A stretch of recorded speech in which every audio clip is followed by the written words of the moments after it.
요한복음 강의 32번째 시간이죠. 제목은 이렇게 잡아봤습니다. 믿음은 권위를 받드는 것이다. 믿음은 권위를 받드는 것이다.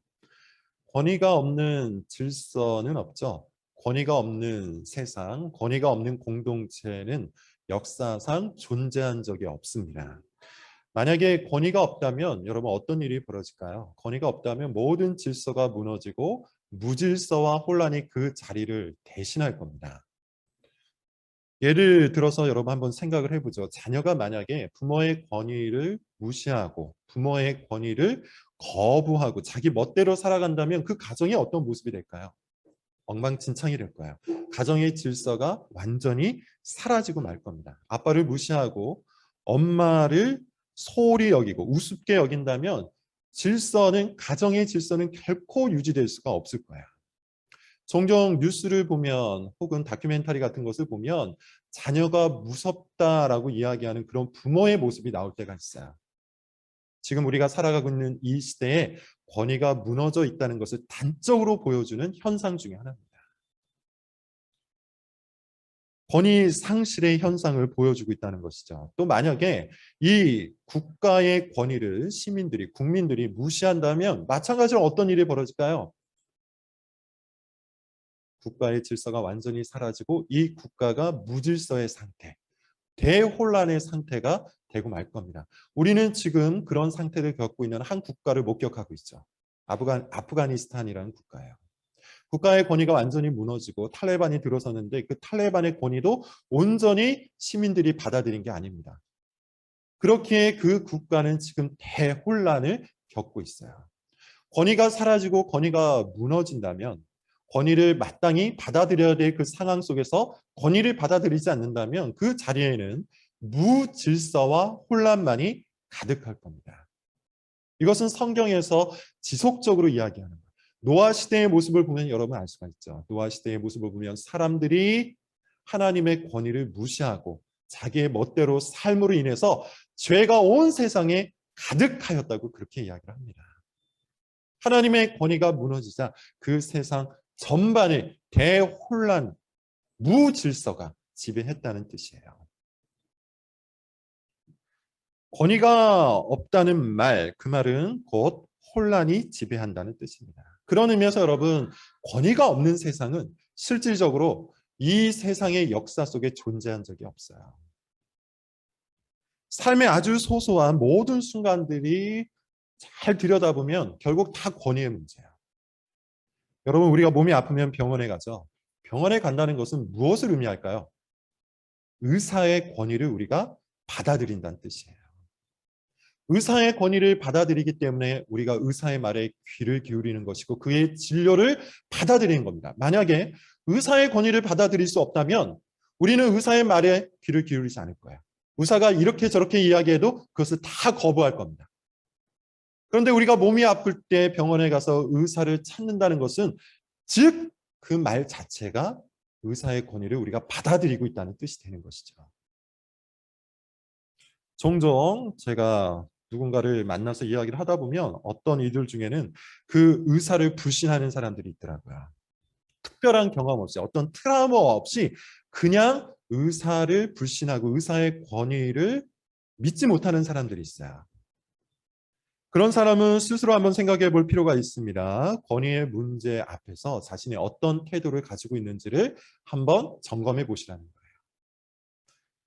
이 자리에 운전을 하면서 오신 분들도 분명히 있을 겁니다. 운전하면서 오면서 여러분들은 다 거의 대부분 교통법규를 다 지켰을 거예요. 그건 역시도 여러분 마찬가지예요. 권위를 받아들인 겁니다. 교통법규를 만든 국가의 권위를 받아들인 거예요. 그렇기 때문에 여러분 교통법규를 지킨 겁니다.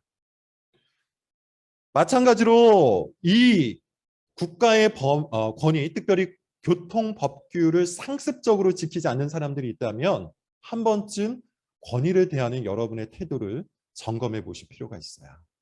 분명히 이 권위의 문제와 연결된 어떤 태도와 자세가 있을 겁니다. 사실 오늘날 가장 커다란 문제가 바로 여기에 있죠. 이것은 교회만의 문제가 아니라 우리 사회의 문제이기도 합니다. 점점 더 이 사회가 권위를 부정하고 거부하고 있다는 겁니다. 물론 권위가 부정적으로 작동되었던 그런 역사가 있었기 때문에 그럴 수 있어요. 그런 경험들로 인해서 우리가 권위를 부정적으로 여기는 경우가 분명히 있습니다. 예컨대 국가의 권위가 그러하죠. 과거의 역사를 우리가 살펴보면 국가의 권위가 매우 부정적으로 작동을 하여서 독재를 행하였죠. 그로 말미암아 많은 사람들이 국가의 권위는 나쁜 것이다, 이렇게 인식을 합니다. 교회의 권위도 사실 마찬가지다. 좋은 권위도 있었지만 전반적으로 살펴보면 교회의 권위를 강조하면서 목사들이 마음대로 횡포하였기 때문에 마찬가지로 권위는 나쁜 것이다, 이렇게 생각하는 경향이 생깁니다. 가정의 권위도 여러분 마찬가지일 겁니다. 아버지가 되었든 어머니가 되었든 부모가 권위를 강조하면서 횡포를 부리는 것을 경험한 자녀들은 권위가 나쁜 것이다, 이렇게 생각을 하는 경향이 생겨나 버린다는 겁니다. 그러나 여러분, 권위가 부정적으로 작동하였다고, 그런 경험이 있었다고 해서 권위 그 자체가 부정적인 것은 아니에요. 우리가 밥 먹고 체했다고 해서 밥을 부정적으로 생각하지는 않잖아요. 어제 제가 우리 아내랑 더불어서 자전거를 좀 탔습니다. 근데 자전거를 타다가 우리 아내가 부상을 입었어요. 넘어졌어요. 그래서 지금 무릎이 까졌고 지금 부상 투혼 중입니다. 그런데 여러분, 이와 같이 자전거를 타다가 부상을 입었다고 해서 자전거 자체가 여러분 부정적인 겁니까? 그렇지 않죠. 부정적인 경험이 우리 모두에게 부정적인 견해로 작동하는 것은 아니라는 겁니다. 그런데 유독 사람들은 이 권위의 문제 앞에서는 이 권위 자체를 부정적인 것으로 몰아가는 그런 마음의 성향이 있다는 거예요. 여기에는 사람들의 본성이 자리를 잡고 있습니다. 바로 교만이에요. 교만이라는 것은 여러분 뭡니까? 자기중심성이죠. 모든 것을 자기중심으로만 이해하는 거예요. 이 말은 다르게 표현을 하자면 자기 자신만의 최종적인 권위로 인정하는 마음의 태도예요. 이게 교만입니다. 나의 권위만 받아들이는 거예요. 그래서 내 밖에 있는 모든 권위는 다 부정적으로 이해하고 해석하고 받아들이는 겁니다. 이게 교만이에요. 그래서 사람들은 본성적으로 하나님과 같이 되려고 하는 것이죠. 100년 전의 신학자지만 굉장히 탁월한 신학자, 지금도 회자되는 신학자가 있어요. 헤르만 바빙크라는 분인데 이분이 개혁파 윤리학에서 이런 말을 합니다. 모든 윤리적인 문제, 모든 삶의 문제의 중심에는 자아 중심성이 있다. 자아 중심성이 있다. 자아 중심성 때문에 탐욕이 발생하는 것이고, 자아 중심성 때문에 정욕이 발생하는 것이고, 자아 중심성 때문에 분노와 불평과 원망과 모든 죄악의 문제가 발생한다고 이야기합니다. 심지어 이 신학자는 뭐라고 이야기하냐면 우리가 하나님의 말씀을 지키는 일에 있어서도 자아 중심성이 그 욕망 속에 또아리를 틀고 있다면 그것은 죄라고 이야기해요. 하나님의 말씀을 지킬 때도 자기를 위해서 지킨다면 그것은 죄라는 것이죠. 다시 말씀을 드려서 자아 중심성이라는 것은 오직 자신의 권위만 인정하는 인간의 교만한 본성이에요. 그래서 자아 중심성을 가지고 있는 사람, 교만한 본성을 지니고 있는 사람은 모든 권위에 대해서 부정적입니다. 권위라는 말 자체는 뭡니까? 내가 그것을 따라야 한다는 뜻이거든요. 내가 그것을 받들어야 한다는 뜻이에요. 내가 그 밑에 서야 한다는 뜻이에요. 근데 그것이 싫은 겁니다. 그 권위의 통제를 받는 것이 싫고, 그 권위 밑으로 가는 것이 싫고, 그 권위를 받드는 것이 싫다는 것이죠. 그것이 자아중심성이에요? 교만이에요. 그래서 이런 사람들을 자세히 관찰을 해보면요, 모든 것이 부정적이에요. 말도 부정적입니다. 생각도 부정적입니다. 삶도 부정적이에요. 긍정적인 것이 딱 하나 있어요. 자기 자신에 대해서만 긍정적이에요. 자기 자신의 권위만 권위로 인정하기 때문에 자신에 대해서만 긍정적인 겁니다. 그리고 자기 밖에 있는 모든 것들, 즉 자기 밖에 존재하는 모든 권위에 대해서는 부정적일 수밖에 없는 것이죠.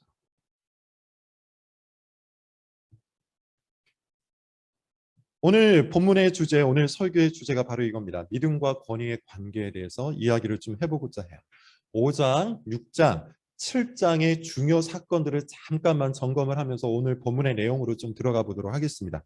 5장에는 어떤 사건이 있었죠? 베데스다 사건이 있었어요. 38년 된 병자를 예수님이 고쳐주셨습니다. 이 사건의 의미가 여러분 뭐라고 했습니까? 예수님이 누구신지를 보여주는 것이죠.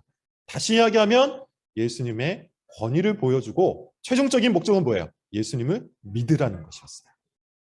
6장에는 어떤 사건이 있었죠? 오병이어 사건입니다. 마찬가지로 이 사건을 통해서 예수님은 자신이 누구신지를 보여주셨어요. 이것도 예수 그리스도의 권위를 보여준 후에 믿으라는 것이 최종적인 목적이에요. 예수님이 누구십니까? 예수님의 말씀 그 자체에 의하면 예수님은 아버지로부터 온 아들이에요. 즉 예수님은 아버지의 권위를 받들고 그 아버지의 권위를 이 땅 가운데서 대신하여 행사하시는 왕이세요.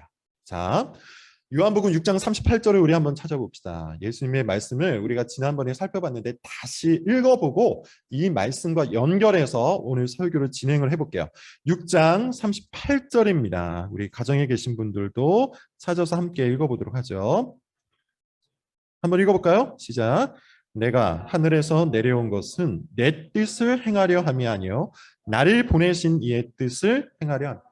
뭐라고 이야기합니까? 예수님께서 하늘에서 내려오셨어요. 근데 하늘에서 내려오신 이유가 자기 멋대로 자기 뜻을 행하려고 내려온 것이 아니랍니다. 누구의 뜻을 행하려 이 땅에 오신 겁니까? 아버지의 뜻. 하나님 아버지의 뜻을 행하려 이 땅에 오신 거예요.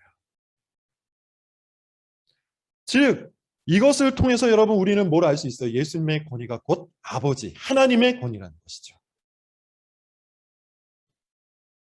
그러므로 여러분 예수 그리스도께서는 이 모든 사건과 이 모든 말씀을 통해서 우리에게 뭘 요청하고 계신 겁니까? 나의 권위를 너희가 받아들이라.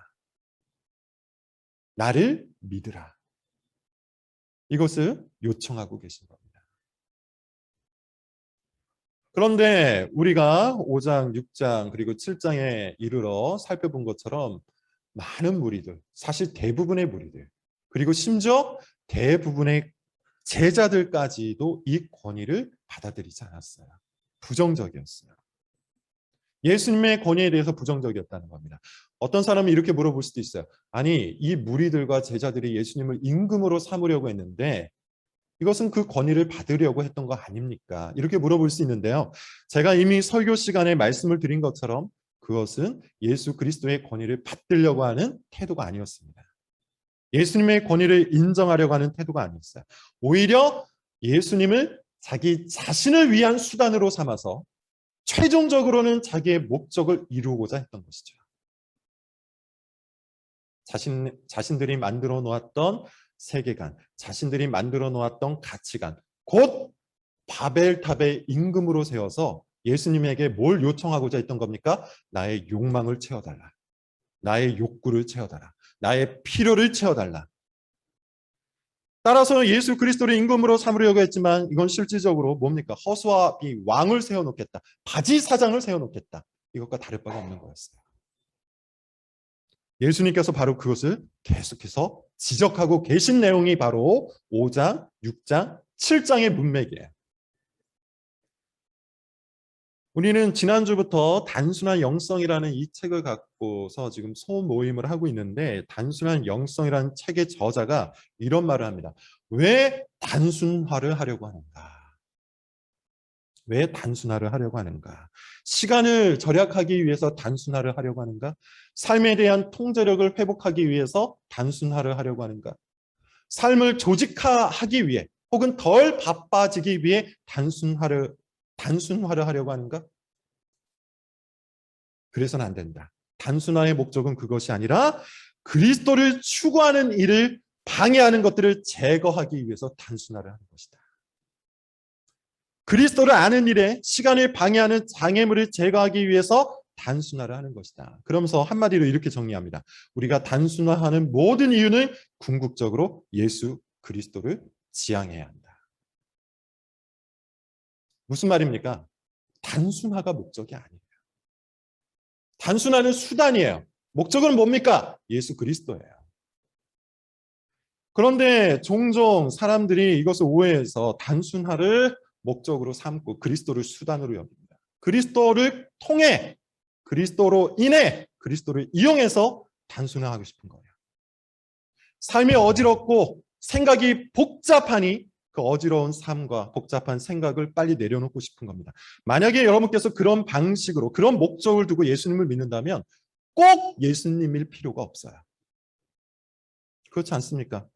그저 내 생각의 단순함과 내 마음의 평온함을 위한다면 꼭 예수님일 필요가 있어요. 명상을 하든 요가를 하든 마음 수련을 하면 되는 겁니다. 제자들도 그랬던 것 같아요. 제자들도 심지어 예수님을 수단으로 여겼어요. 자기 욕망이 목적이었어요. 그래서 예수님께서 지속적으로 수단이 되시기를 거부하고 나 자신이 목적이라는 사실을 알려줬음에도 불구하고 그들은 그걸 받아들이지 않았죠. 내가 바로 생명의 떡이다. 내가 바로 안식 그 자체다. 내가 바로 진리 그 자체이니 너희는 나의 권위를 받들어야 한다. 나를 믿어야 한다. 나에게로 와서 나에게로 머물라. 이렇게 예수님 말씀하시잖아요. 예수님은 스쳐 지나가는 수단이 아닙니다. 예수님은 그냥 통과해야 하는 어떤 한 지점이 아니라 예수님 자체가 목적이에요. 그런데 예수님의 이 말씀, 예수님을 통해서 자신의 목적을 채우고자 했는데 예수님이 그것을 거부하자 제자들이 어떻게 합니까? 다 떠나가죠. 다 떠나가 버립니다. 이것이 요한복음 6장의 내용이었어요. 그러자 예수님의 형제들이 불안해지죠. 이러다가 예수 공동체가 와해될 것 같은 불안감으로 뭘 제안합니까? 지금 초막절이니까 예루살렘에 가서 예수님 다시 기적을 베풀어 주시고 다시 말씀을 해주세요. 우리가 다시 사람들을 좀 모아야 하지 않겠습니까? 이렇게 이야기해요. 이에 대해서도 예수님이 명확하게 거부하십니다. 그리고 그 사건의 중간 속에 오늘 본문이 있는 거예요. 자, 20절부터 24절 지금까지 말씀드린 문맥을 염두에 두시고 20절부터 24절을 저랑 같이 함께 읽어보도록 하겠습니다. 오늘 본문 20절부터 24절입니다. 같이 한번 읽어볼게요. 시작. 무리가 대답하되 당신은 귀신이 들렸도다. 누가 당신을 죽이려 하나이까? 예수께서 대답하여 이르시되 이로 말미암아 이상히 여기는도다. 그런 분명히 한 가지 그러므로 너희가 안식일에도 사람에게 할례를 행하느냐 모세의 율법을 범하지 아니하려고 사람이 안식일에도 할례를 받는 일이 있거든 내가 안식일에 사람의 전신을 건전하게 한 것으로 너희가 내게 노여왔나 외모로 판단하지 말고 예수님이 이런 말씀하세요. 19절 말씀에 보면 이런 말이 있습니다. 너희가 어찌하여 나를 죽이려 하느냐 이런 이야기예요. 그랬더니만 사람들이 어떻게 반응합니까? 누가 당신을 죽이려고 한단 말입니까? 당신 돌았습니까? 귀신이 들렸습니까? 이렇게 얘기해요. 예수님의 말씀을 거부하는 것이죠. 예수님의 말씀을 귀담아 듣지 않는 것. 무리들은 예수님의 말씀과 사역을 전혀 받아들이지 않고 있어요. 그리고 예수님은 그 원인을 뭘로 꼽고 있냐면 베데스다 사건으로 꼽아요. 예수님께서 베데스다에서 38년 된 병자를 고치신 그 날이 바로 안식일이었는데 그들에 의하면 안식일은 반드시 지켜져야 하는 하나님이 정해놓으신 엄격한 날이었어요. 그런데 예수님께서 바로 그날 이 환자를 깨끗하게 낫게 하신 겁니다. 안식일을 범하셨다고 생각을 한 거예요. 그런데 예수님이 이에 대해서 뭐라고 말씀하십니까? 이것은 모세의 율법을 어긴 것이 아니다. 모세도 뭐라고 이야기하느냐? 안식일에 할례를 행할 수 있다고 하지 않느냐? 예외적 사항이 있다고 하지 않느냐? 할례라는 것이 한 사람을 하나님의 백성으로 거룩하게 받아들인다는 표시라면 그렇게 거룩한 일을 위해서 할례가 허락되었다면 한 사람을 구원하고 한 사람을 건져내는 일, 회복시키는 일 이것도 당연히 허락될 수밖에 없는 거 아니냐? 모세 율법을 통해서 예수님께서 완벽하게 논박을 하신 겁니다. 즉 예수님의 지적은 이겁니다. 안식일 규정은 안식을 위한 수단일 뿐이다. 그런데 그들은 안식일 규정 그 자체를 목적으로 삼아버려서 안식이라는 목적을 잃어버린 거예요. 안식일 규정을 목적으로 삼아서 안식이라는 진짜 목적을 잃어버린 겁니다. 예수님이 지금 그걸 지적하고 계신 거예요. 그래서 24절에 이런 말씀을 하시는 거죠. 외모로 판단하지 말고 공의롭게 판단하라. 니들이 너희의 편견과 고정관념과 고집을 갖고 이 사건과 내 말을 판단하지 말고 정말 하나님의 말씀에 기초해서 이것이 바른지 바르지 않은지 판단을 해야 한다. 이게 예수님의 말씀이었어요. 즉 그들이 예수 그리스도의 말씀을 받아들이지 않은 가장 근본적인 이유에 대해서 예수님께서 이렇게 말씀을 하시는 겁니다. 자, 25절부터 27절입니다. 우리 같이 한번 읽어볼게요. 25절부터 27절 시작. 예루살렘 사람 중에서 어떤 사람이 말하되 이는 그들이 죽이고자 하는 그 사람이 아니냐. 보라 드러나게 말하되 그들이 아무 말도 아니하는도다. 당국자들은 이 사람을 참으로 그리스도인 줄 알았는가. 그러나 우리는 이 사람이 어디서 왔는지 아노라. 그리스도께서 오실 때에는 어디서 오시는지 아는 자가 없으리라. 20절에 여러분 보면 이런 말이 나옵니다. 20절에 보면은 누가 당신을 죽이려고 하는가. 근데 25절에 봤더니 뭐라고요? 죽이고자 하는 그 사람이 아니냐. 무슨 뜻일까요, 여러분? 사람들은 이미 알고 있었다는 거예요. 사람들이 이미 알고 있었어요. 바리새인을 비롯해서 당시 당국이 예수님을 죽이려고 했다는 사실을 이미 알고 있었는데 그런데 그들은 그냥 예수님의 말씀이 싫었던 겁니다. 그냥 예수님의 말씀을 받아들이기 싫었기 때문에 20절 같이 이야기합니다. 누가 당신을 죽이려고 했냐? 너 도운 거 아니냐? 너 귀신 들린 거 아니냐? 그렇게 예수님의 권위를 무시하고 거부했던 겁니다. 그렇다면 도대체 왜 그들은 예수님의 말씀을 받아들이지 않은 걸까요? 26절에 바로 그 힌트가 나오죠. 뭐라고 얘기하죠? 도대체 왜 당국은 이 사람을 가만히 두는가? 이렇게 이야기해요. 그리고 27절에 이렇게 얘기해요. 우리는 이 사람이 어디에서 왔는지 안다. 무슨 말입니까? 당국은 왜 이 사람을 가만히 두는가? 그리고 27절에 우리는 이 사람이 어디에서 왔는지 안다. 이것은 단지 예수님의 출신 성분, 즉 예수님이 갈릴리 나사렛에서 왔다는 사실을 우리가 안다라는 그런 문자적인 의미가 아니고 숨어있는 뜻이 있어. 너는 그리스도가 아니다. 너는 하나님의 아들이라고 이야기하는데 너는 하나님의 아들 그리스도가 아니다. 우리는 너의 권위를 받아들일 수가 없다라는 그런 뜻이에요. 너 따위를 내가 왜? 갈릴리 총구석, 나사렛 총구석에서 온 것을 내가 다 알고 있는데 너 따위를 내가 왜 받아들여야 하느냐? 내가 너를 왜 믿어야 하느냐? 내가 왜 너의 권위를 인정해야 하느냐? 나는 너를 인정할 수 없다. 나는 너의 권위를 받아들일 수가 없다. 이게 지금 예루살렘에 있었던 사람들의 태도였어요. 여러분 한번 보십시오. 권위를 받아들이지 않는 그들의 모습, 그들의 태도, 그들의 성향이 어떠합니까? 부정적이죠. 너는 그리스도가 아니다. 그리고 시니컬합니다. 매우 냉소적이에요. 편견과 고집으로 가득 차 있어요. 무엇보다도 자기 경험에 갇혀 있습니다. 권위를 받아들이지 않는 사람은 결코 예수님을 믿을 수가 없어요. 예수님의 권위를 받아들인다는 것이 곧 예수님을 믿는다는 뜻이요. 예수님을 믿는다는 말의 의미가 곧 예수님의 권위를 받아들인다는 뜻입니다. 여기에서 우리는 유사 믿음과 진짜 믿음을 판가름할 수 있어요. 유사 믿음은 어떨까요? 유사 믿음은 예수님에 대해서 알아요. 예수님에 대한 지식이 있어요. 그리고 심지어 예수님을 따를 수도 있어요. 일정하게 따라다닐 수 있어요. 그런데 이 예수 그리스도를 오로지 수단으로만 대합니다. 자기가 원하는 바가 있어요. 지금 내 삶이 복잡하고 어지러우니 단순화하고 싶어요. 그것을 위해서 예수님을 믿는 겁니다. 내가 더 커다란 부자가 되고 싶고 더 대단한 사람이 되고 싶은 욕구가 있어요. 그리고 그것을 위해서 예수님을 수단으로서 이용하는 겁니다.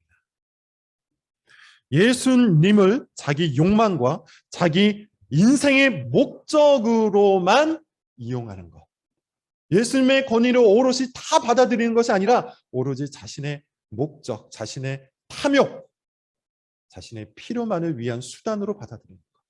이게 유사 믿음이에요. 그래서 겉으로는 굉장히 비슷할 수 있지만 진짜 진리를 만나면 그는 떠나버립니다.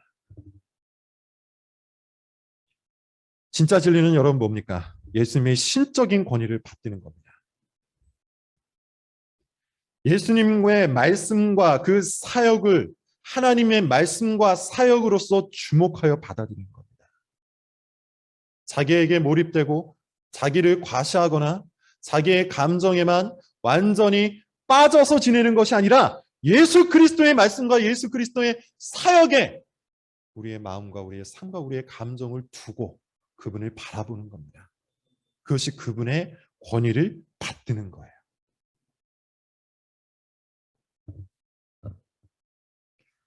예수님의 말씀을 여러분 한번 살펴볼까요? 28절, 29절을 보면 지금 제가 드린 이 말씀이 더 정확하게 한 번 더 반복이 되는데요. 28절, 27절입니다. 자, 시작. 예수께서 성전에서 가르치시며 외쳐 이르시되 너희가 나를 알고 내가 너희에서 온 것도 알거니와 내가 스스로 온 것이 아니니라. 나를 보내신 이는 참되시니 너희는 그를 알지 못하나 나는 아노니 이는 내가 그에게서 났고 그가 나를 보내. 여러분, 우리가 지금 요한복음을 7장까지 계속 읽어오고 같이 강의를 듣고 있는데 잘 들어보신 분은 알 거예요. 이것이 요한복음 신학의 핵심이에요.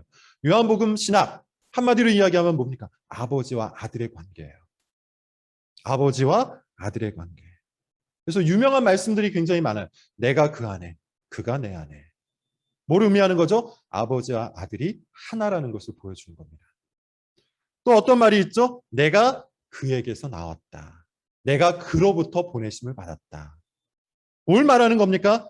아버지와 아들 사이에 있는 구분과 질서를 보여주는 거예요. 또 앞으로도 계속해서 나오고 우리가 지금까지도 계속해서 봤지만 어떤 말씀이 있어요? 오늘 설교 주제와 관련된 나는 아버지의 뜻을 행하려고 왔다. 뭘 말하는 겁니까? 아버지와 아들 사이에 놓여져 있는 권위의 문제를 얘기하는 거예요. 아들이신 예수 그리스도는 아버지이신 성부 하나님의 권위를 받고 그리고 그 권위를 다 짊어지시고 다 위임받으시고 이 땅에 오신 겁니다. 중요한 것은 여러분 이거예요. 예수님은 이 관계, 곧 아버지와 아들의 이 관계를 예수님과 우리의 관계에 적용하신다는 겁니다. 이것이 중요해요. 아버지와 아들의 관계, 곧 아버지가 아들 안에, 아들이 아버지 안에 있는 이 관계를 갖고 예수님이 우리에게 뭐라고 말씀하시냐면 너희가 내 안에, 내가 너희 안에 있다. 또 마찬가지로 뭐라고 이야기하냐면 우리는 예수 그리스도를 통해서만 아버지께로 갈 수가 있다. 구분과 질서를 이야기하죠. 그리고 마찬가지로 우리 역시도 예수 그리스도의 뜻을 행할 때 곧 아버지의 뜻을 행하는 것이라고 말씀합니다. 권위의 문제를 여기서 얘기합니다. 요한복음의 전체 주제, 여러분 뭐라고 했습니까? 요한복음 20장 31절에 보면 믿음을 이야기하죠. 내가 이것을 기록하면 예수 그리스도를 하나님의 아들로 너희가 믿게 하려 함이니라. 이게 요한복음의 기록 목적이에요. 정리하자면 믿는다는 것은 예수님을 하나님의 아들로 곧 예수 그리스도의 권위를 받드는 것. 이것이 믿는다는 말의 의미예요. 그럴 때 우리가 예수님께로 갈 수 있고 그럴 때 우리가 그 안에 머물 수가 있는 겁니다.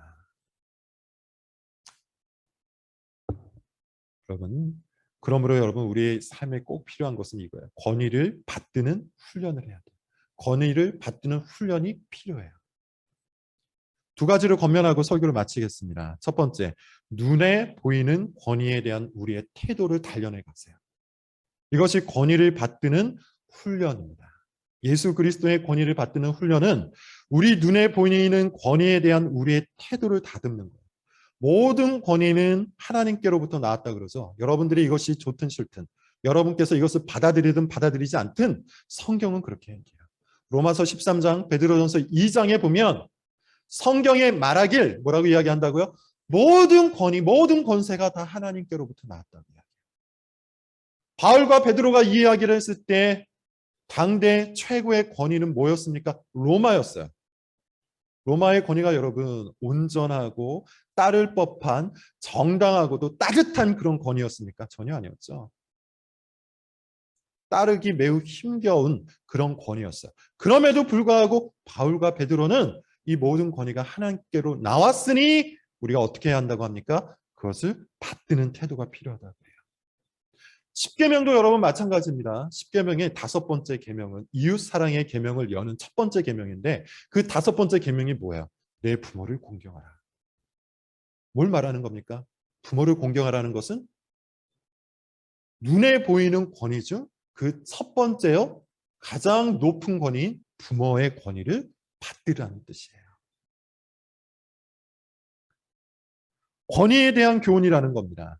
눈에 보이는 권위에 대해서 우리가 온전히 우리의 태도를 다듬어 갈 때 눈에 보이지 아니하시는 하나님의 권위를 받을 수가 있는 거예요.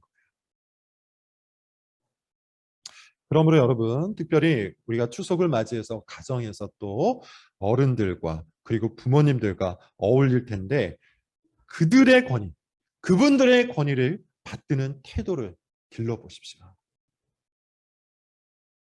직장에서도 마찬가지예요. 사회에서도 마찬가지예요. 국가에 대해서도 마찬가지입니다. 그리고 교회 속에서도 마찬가지예요. 하나님께서 우리에게 주신 모든 권위를 힘써 존중할 필요가 있어요. 들어줄 필요가 있어요. 반응해 줄 필요가 있어요. 무조건적인 순종, 무조건적인 찬성을 해야 한다는 뜻이 아니에요. 그 태도를 말씀드리는 거예요. 존중하고 들어주고 반응하는 것. 그것이 권위를 대하는 우리의 태도가 돼요. 그것이 또한 하나님의 권위를 대하는 우리의 태도가 되기 때문이에요. 두 번째, 여러분, 또 우리에게 필요한 훈련이 있습니다. 우리의 삶을 받아들이는 태도를 훈련하셔야 돼요. 궁극적으로 우리 삶은 하나님이 만드시는 것이죠. 여러분, 우리는 이걸 믿잖아요. 하나님이 우리를 창조하셨을 뿐만 아니라 우리의 인생 속에서도 섭리하심을 믿잖아요. 지금 우리의 삶은 하나님의 손길로 가득한 겁니다.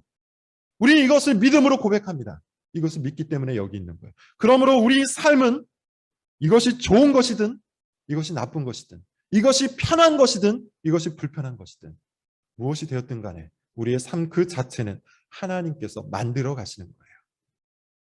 그래서 우리는 이걸 받아들여야 돼요.